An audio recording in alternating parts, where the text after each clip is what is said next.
So, ladies and gentlemen, we are in this game finally. aTnDelphi going to be spawning here as the pink Zerg. And then we do have aTnClouD going to be spawning as the blue Terran up in this top position. Both players close by air, so no doubt this Overlord will be able to spot Cloud pretty quickly. Will he pull back the Overlord to create a sense of illusion? Will he use it to move around this creep fog of war ever so slightly, fooling Cloud for just a split second? But will Cloud move an SCV over to this area? We'll have to see. Cloud looking like he's going to be throwing a wall down at the front of his base here, and still waiting to see whether or not Delphi will pull back that Overlord at a particular time. And it looks like it is cross and close air. Yes, it is. It's MLG Metalopolis. Cloud says never mind, as the Overlord is indeed revealed to him, so now he does know that they are close by air. And what kind of mechanics will we see out of this? You do see a lot of kind of Banshees coming out in this place, since you know it's so very easy to be able to bridge that gap between your opponents. But at the same time, I may think that Delphi will be very, very comfortable taking that early hatchery. Probably going to be taking that on 15, saving up the minerals there, and indeed that first drone is going to be going out to plant that hatch. So will the bunker pressure come into play, as is so often with what am I on about? TVZ, or will Delphi go for a more passive route and just try and focus on his economy early game? Delphi just going for a little bit of a pause, and a key fall out. Key fall out. Oh, right, okay, cool, okay. Yep, so a key's fallen out of his keyboard. We'll get that fixed for Delphi soon. We'll send the technicians around. He's fixed it, so we don't need to send those around. And there we're going, so it's all good. And, ooh, here we go. Cloud going to be throwing down a command center here first off. So interesting move here by Cloud, realizing that his opponent would have probably gone for that hatchery first, as he will know him pretty darn well, assuming that he is indeed on alternate attacks. And now, as you can see, he doesn't know anything that is going on here, but the assumption was right. And having that hatchery down means that he will be able to secure this natural pretty darn easily, I think. But may want to keep it up on the high ground just for a little bit of reassurance. Cloud, meanwhile, going to be going for that gas, maybe going to be going for some factory play, maybe even going for some Banshees if we do see it. One gas is more than enough to be able to go for that Banshee tech. However, you will not be able to get Cloak without that second Vespene Geyser unless you get that gas first. So, interesting play there by Cloud, and we do have that spawning pool on the way for Delphi, so he's going to be in a good situation defense-wise, and I don't think he's going to be attacking too soon unless he goes for some kind of Baneling, Roachling, ridiculous all-in. But at this point, he's in a fine position to be able to hold these, since he does have this nice little wall going on. Meanwhile, though, we do have Delphi. He has seen everything that's going on here. He is more than chuffed to just do what he wants at this point, after just scouting everything in this base. Does he see the gas? Yes, he even sees the gas. So Delphi has great intel here, and is going to be able to take those decisions further on into the game, and hopefully, you know, show us a very good game indeed. So just waiting for things to get geared up here, ladies and gents. We do have that factory on the way, so maybe we could see some Blue Flame Hellions. That has become very, very common in this matchup nowadays. Delphi actually pulling 8 supply ahead at this point. Let's just go to the economy tab. Both players pretty darn even thanks to mules on this base. But, you know, once Delphi actually gets this nicely saturated, it all depends on whether or not Cloud is actually going to move that down to the low ground at a reasonable time.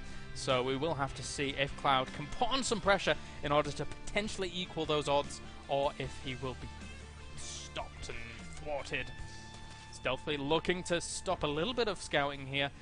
Cloud not having any of that. He wants to get into the base, so he's going to have a little bit of dance around here with his SCV. Don't think he's going to see too much. Those Zerglings will have their speed kicking in very, very soon, and a Baneling nest going down for Delphi. So will we see some kind of bust here? It looks like Cloud is going to be taking some kind of precautions against this, going to be throwing up a bunker. A lone bunker would not be enough to be able to seal this off, though, as is so obvious from these small gaps here and here. So if he does go for that kind of Baneling bust, a lot of Lings are now in production for Delphi, so we could indeed see that kind of Baneling bust tactic from him indeed. And you know, he's still got pretty good saturation here. Not too bad on his natural, pretty good on his main, but a lot of Zerglings going to be rallying across here. Siege Tech on the way, he really needs that up in order to be able to thwart any kind of attacks that do come his way at this point. And just kind of moving back and forth with those Lings. If I have a little bit of lag, that is quite annoying indeed. Let me see if I can shut something on my girlfriend's computer. She was torrenting. Maybe that will make a difference. I'm not 100% sure, but we'll have to see. And oh, look at this. Cloud actually throwing down a huge wall at this point. And just going to the vision here, he doesn't actually know a Baneling Nest is out on the field. But Delphi, meanwhile, is going to be trying to take a third. So maybe he's kind of not going to be committing to this Baneling Bust attack. Just coming to the vision of Delphi now. He's seen this crazy, crazy walling going off for Cloud.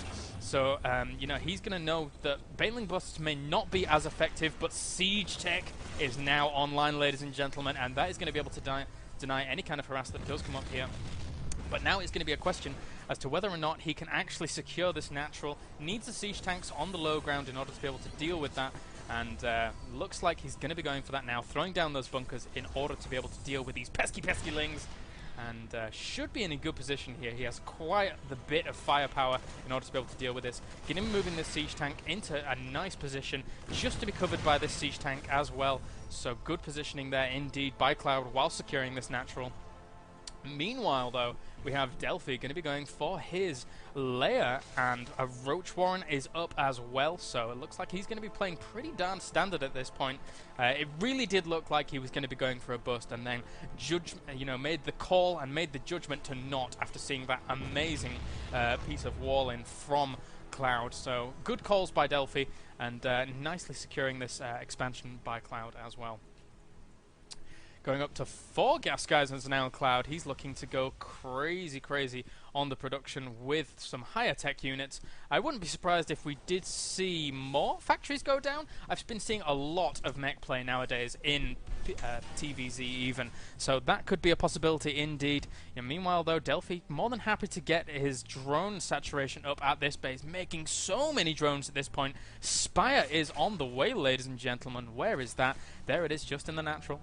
And some people do consider these slightly odd risks, in my opinion, to take, and not in my opinion even, but some people do not like putting your tech at a natural as a Zerg. But ultimately, if your natural does go down, you're probably in a position to lose the game anyway, so it really doesn't matter at that point. And also it just allows for you to defend that even easier. If most of your units are normally at the front of your base or at the front of your natural in order to protect your main as well, and having it there is just such easier to protect. Say if a drop comes in the back here in order to try and snipe it off, etc. So both players playing pretty passive. Absolute plethora of upgrades going down on this production bar here.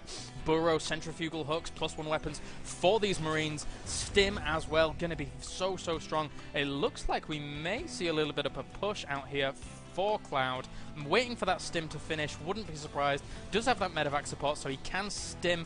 If you don't have it before, it's very hard to stim before, and it can be very tough indeed. But looks like if he can get a good positioning on Delphi, he's going to be in a fine position to actually do a little bit of containing here. But actually, and fully enough, it's interesting that Delphi hasn't been spreading his creep as aggressively as I normally see him playing. When I see Delphi play, there's good creep spread. You especially want to be able to connect up these bases at least. Macro Hatch is going to be going down here, but this could be very hard to deal with if he doesn't have that creep spread. Killing off a few Banelings there, which could be crucial in the late stages of these engagements, especially if it gets to the point where he needs those Banelings to kill off a few remaining Marines here. And if he gets a good position here, he could be in a lot of trouble, Delphi. So, looks like Cloud is going to push up against this side here. Roach is going up to the high ground. They can't really engage as the medevacs are providing vision up this cliff. And this is a good spot for them. Doesn't want to get them surrounded too much by those Zerglings, but moving in here. Going to be trying to do a significant amount of damage. The siege tanks on the high ground get taken out by the Mutalisks almost. But seriously, a lot of the Roaches did die there. And now the Marines are going to try and do a little bit of a cleanup, but there are so many Mutalisks out already. 8 Mutalisks out here, not enough Marines on the high ground to be able to deal with them. The Marines on the low ground stimming, trying to get a few pot shots off on these, wasting a lot of these Mutalisks, trying to take this tank out, do get it. And now the Marines are just going to be able to try and push in ever so slightly, doing a little bit of transfuse work on those Mutalisks. So important in order to be able to keep Mutalisk retention in this matchup. You don't want to be losing any. Spinecrawler does go down, does die though, and now the siege tanks are just shelling away at all these Zerglings, dying profusely.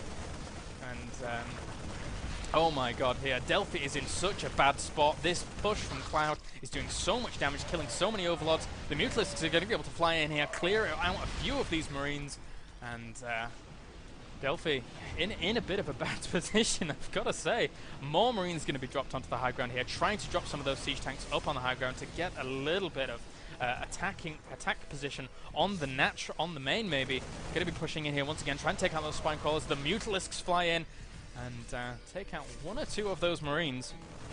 But meanwhile, in the natural, a few Marines do try and push in. A lot of Zerglings do die. Burrowed Banelings here. Will they go off? The Marines just need to waltz across them. He wants to try and chase them back with some Zerglings, but the Marines have got fantastic positioning here on those Zerglings. They really weren't able to do much. The Mutalisks are dancing around endlessly, trying to find a good position to engage, but they just can't find it as the Marines are tearing the place up here.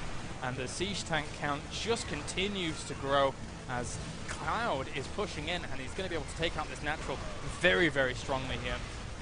All the drones are ending up being forfeit. The Banelings from the back do get rolled in, and that is GG, ladies and gentlemen.